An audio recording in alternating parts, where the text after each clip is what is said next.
listening to the University of Chicago Public Policy Podcasts.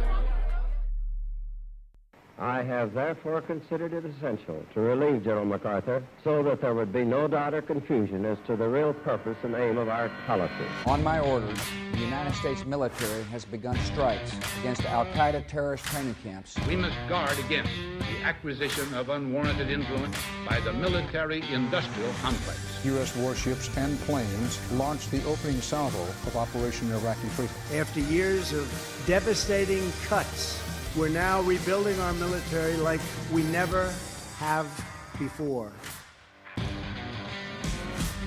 Hello, and welcome back to Thank You for Your Service, a hard look at American civil military affairs from the University of Chicago Public Policy Podcast organization. I'm Thomas Krasnican. And I'm Nick Paraiso. This week, we're very excited to feature an interview with a man who, at the height of his career, served as the highest-ranking officer in the United States military. That's right, Thomas. We're honored to be able to have Admiral Mike Mullen as a guest on our show. Our first guest tonight is the principal military advisor to the President of the United States and the highest-ranking officer in this country. My guest tonight, he is the chairman of the Joint Chiefs of Staff. My guest tonight spent 43 years in the Navy. That's even longer than that guy from the Village People. Please welcome back to the program, Admiral Mike Mullen. Please welcome Admiral Mike Mullen. The chairman of the Joint Chiefs of Staff, Admiral Mike Mullen. Admiral. After a long career as a surface warfare officer in the Navy, Admiral Mullen served as commander of Naval Forces Europe from 2004 to 2005, where he oversaw operations in the Balkans and the Mediterranean. Afterward, he was assigned as the Chief of Naval Operations. He served in that role from 2005 to 2007, and is noted for having advocated for a 1,000-ship Navy. In 2007, President Bush nominated Admiral Mullen to be the next chairman of the Joint Chiefs of Staff. Following Senate approval, Admiral Mullen became the highest-ranking member of the armed forces. During his tenure as chairman, Admiral Mullen was a critical player in repealing the policy of don't ask, don't tell, arguing that, speaking for myself and myself only, it is my personal belief that allowing gays and lesbians to serve openly would be the right thing to do. No matter how I look at this issue, I cannot escape being troubled by the fact that we have in place a policy which forces young men and women to lie about who they are in order to defend their fellow citizens. For me, personally, it comes down to integrity. Theirs as individuals and ours as an institution. After serving as chairman, Admiral Mullen retired from the Navy with more than 40 years of service. He is now a frequent lecturer and news commentator on national security issues. Admiral Mullen, thank you so much for being here with us today. We truly appreciate you taking the time.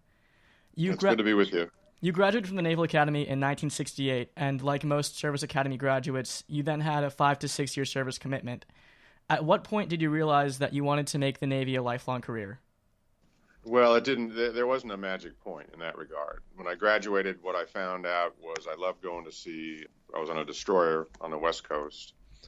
A year later, we deployed off the coast of Vietnam. I was excited about the job. I love sailors. I love going to sea. And then not unlike when I went to the Naval Academy and I came from a small little part of Los Angeles, meeting my classmates from all over the country, it sort of opened up the country to me. Well, when I was on my first ship and I deployed to the Western Pacific, even though it was during wartime, I saw Japan, I saw the Philippines, and the world just sort of opened up. So it was always very exciting. Within that 5 years, actually just before the 5-year anniversary of my commissioning, I took command of a small ship. I loved command at sea and wanted to do it again. I had a really rough start. Got a very bad fitness report initially, and a lot of my friends said I didn't have much of a future and were counseling me to leave.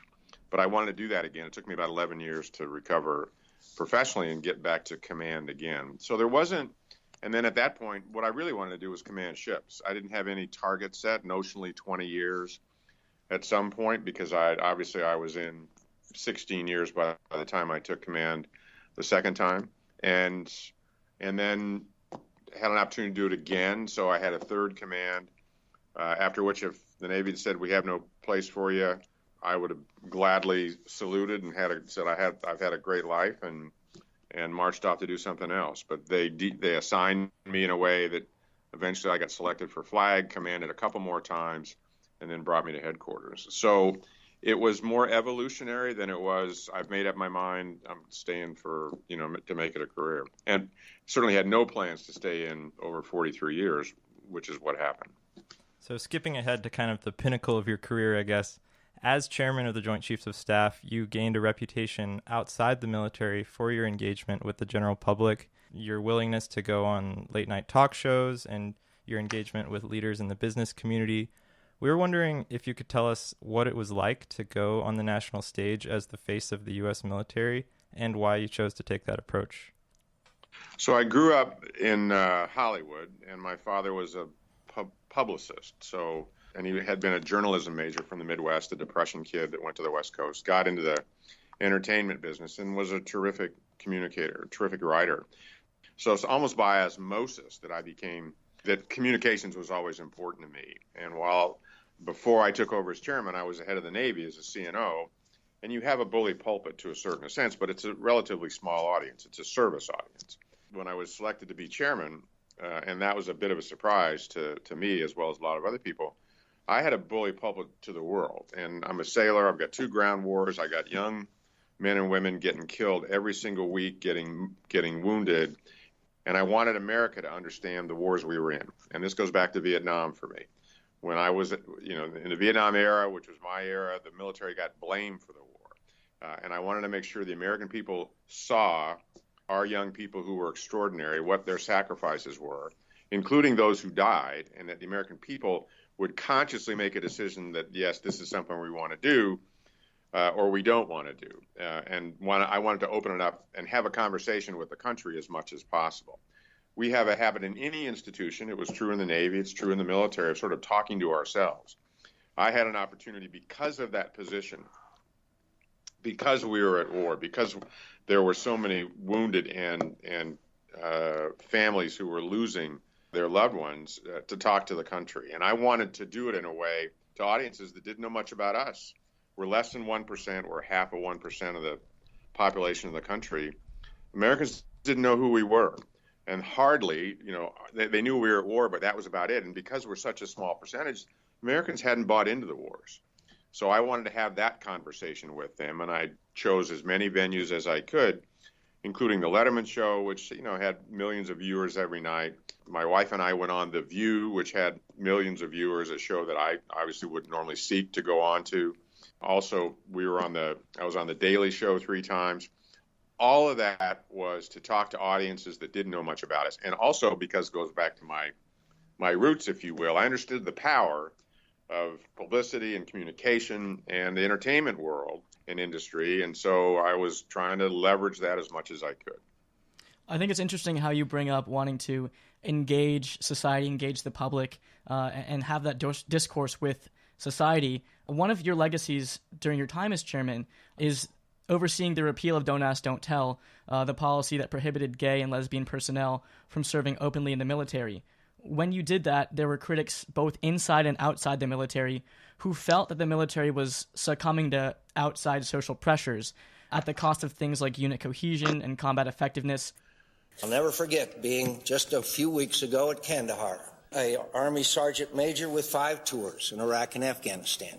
And a forward operating base said, Senator McCain, we live together, we sleep together, we eat together.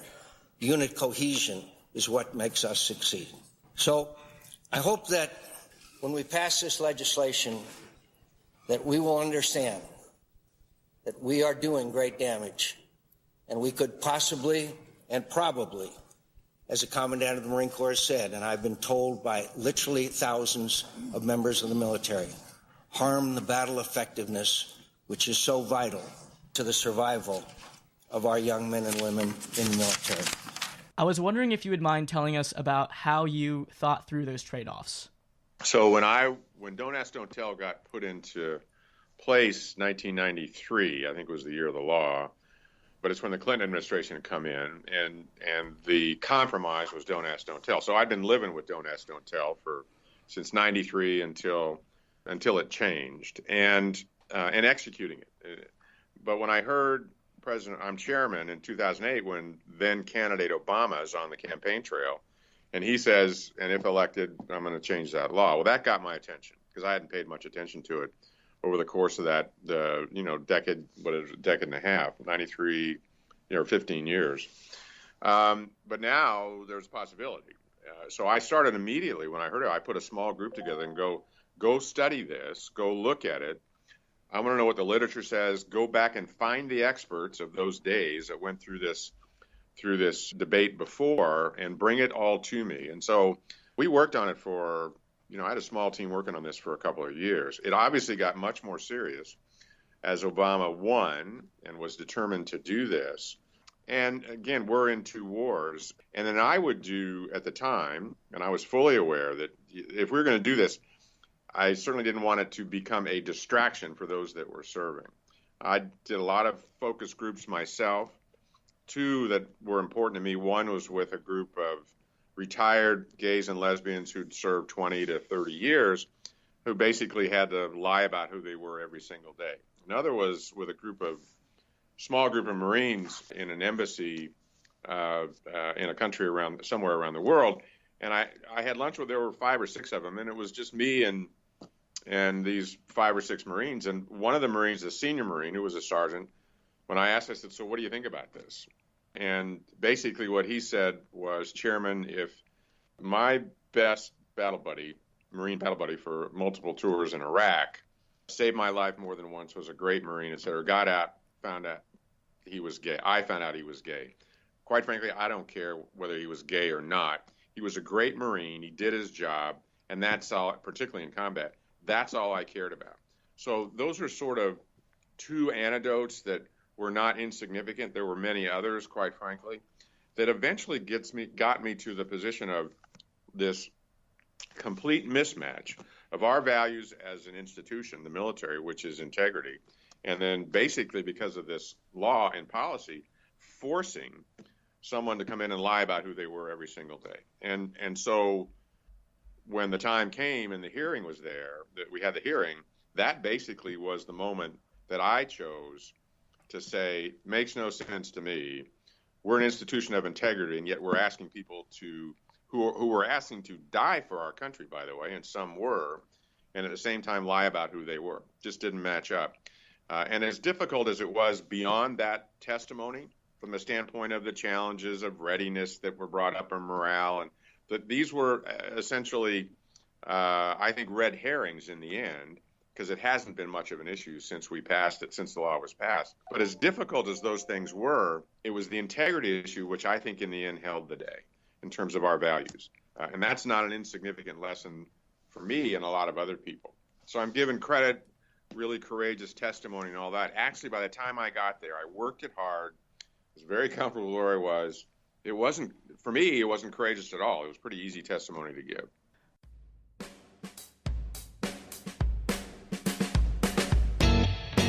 As China's role grows greater on the global stage, you want to stay up to date on the issues most pressing to China both domestically and internationally. Check out the Just China podcast for in-depth analysis on recent headlines and investigative reports on Chinese matters that affect our globalized world. We are Just China. Find us on Apple, Spotify, or wherever you enjoy your podcast listening. When you took on that job, did you feel prepared? What experiences did you draw on as you transitioned from working in an almost exclusively military personnel environment toward interacting with civilian and elected officials? So before I became the CNO in 2005, I was CNO from 2005 to 2006, I actually had a job in Europe, a Navy 4-star job that was also a NATO 4-star job. And part of that job on the NATO side was I commanded 17,000 ground troops in Kosovo. This was towards the end of the Balkan challenges, if you will, 2004 to 2005, but by no means were they over. First time I'd been around ground troops. That actually, in a way, became a preparatory session, if you will, or preparatory period of time for me when I got to chairman, having no idea I'd ever be chairman. So that's one aspect of it. Also working in NATO, which I'd done for years. So I'd worked with civilians. I'd worked in a complex political military environment. That helped me as well. But when people ask me about, particularly young people, is how do I get ready for the future? The best answer I can give you is take hard